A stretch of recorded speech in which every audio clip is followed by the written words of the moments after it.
Yeah, and today, episode 9, we're wrapping up our series. The last few weeks, we've talked to you and we've reflected on the national championship and the entire series, the game last week, the actual clinching game today. We're talking about the aftermath. Next week, we'll be discussing some untold stories from your college career and the things that you've never told before, and maybe that you haven't even told in the book. Mm. So we're going to be discussing that next week. This week, though, looking back at the aftermath of that championship. A couple of things I want to bring up, though. I saw a video on your Instagram. I really enjoyed it at Coach_Cassie RB on Instagram, at Coach Cassie RB on Twitter. I'm at Jim Tara on Twitter, but I saw that video and you talked about discussing what scouts look for in hitters and that discussion that you had. Let's elaborate a little bit on that. I think you being a hitting gal yourself, it was a lot of that was really cool to see and get a chance to hear you talk to scouts. And there's so many things that so many ways I can go with this. But I want to just get your feel with how you felt talking with those scouts and what they look for in hitters. You know what? It was interesting because I was expecting to hear so many different types of answers. I was expecting to hear, well, the LA guy is going to say one thing, and then the Pirates guy might say another thing. And, of course, I just had an opportunity to be around all these guys that I was nonstop asking questions. And I think with the biggest differentiator what we really have to realize in hitting is that there's people who are purely evaluators, and then there's people who are going to be in a position of developing. And, the metrics, seeing what someone's exit velocity is, seeing what someone's bat velocity, all those things have a place and they're important, but they're not what these guys are looking at to evaluate someone's ability to at least get that initial look. And I thought that was super neat. And I did ask about that a lot. I think that was one of the biggest things. People were like, well, I want to see if they get the barrel. And then I'd say, okay, well, are you looking for a particular metric or anything? He goes, honestly, I have seen some of the best exit velocity guys ever, like unbelievably impressive in BP. He goes, and they can't put it together in games. He goes, so if they're not barreling up people in games, he's like, that just tells me they're not seeing the ball. And that was like probably the most profound thing that anyone had said, where if they can't see the ball initially off of good pitching, all that other stuff doesn't even matter at the time.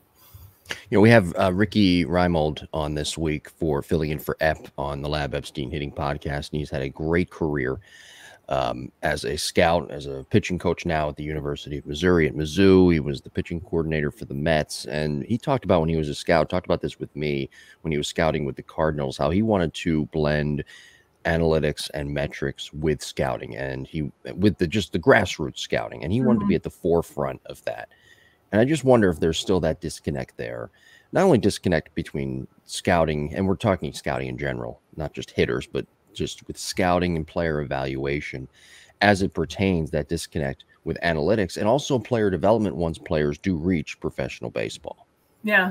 Yeah. I think we're dying so badly to have an A plus B equals C, or make it a little bit more black and white, make it less subjective, make it a little bit more like, hey, you know what?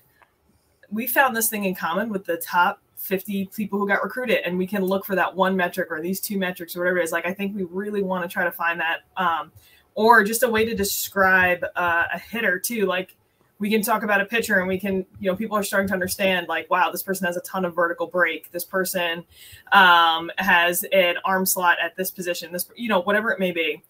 We're starting to understand what metrics describe a really effective pitcher, but we have some of our best hitters in the world that aren't always aligning on metrics, right? So it is interesting. Hitting will always be this a little bit of anomaly because there's two massive skills involved. There's the skill of moving your body and then the skill of interpreting a pitch. And you can have someone who is supreme in one, let's say really, really great at being able to interpret a pitch, and I think that affords them the ability to lack a little bit in the other, because they can make up for it a little bit.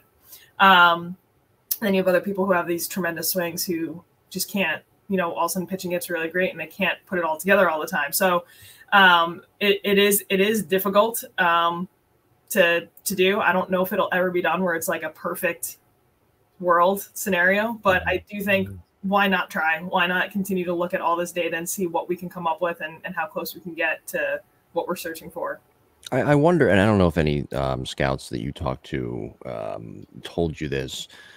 off the record, but I do wonder if certain scouts, or just a scout in general, if he's looking at a hitter, if he looks for something in particular, fundamentally that he likes, that he says to himself, okay, for example, that guy is a great hand path. That guy is a great swing plane. That guy gets great extension. That guy gets great leverage. And it's a biased fundamental that they look for in that player that allows them to better envision what their career is going to be like in professional baseball at the professional level. So the most consistent thing I've heard, I heard at least that day, and again, this is one perspective from one day. There's so many other aspects to Major League Baseball, right? And to what scouts look for. But the most consistent thing was that slow to fast. How long can they hold their weight in their backside for? How long can they hold that before they are falling into their front pitch? And when they do take, are they landing super hard on their front side, looking like they almost got fooled? Or are they in that quiet stance where they knew for a long time, like, you know what, that wasn't the pitch I wanted. So the ability to hold that weight back until, right, delayed intent, slow to fast, I think a lot of people have different ways of wording it.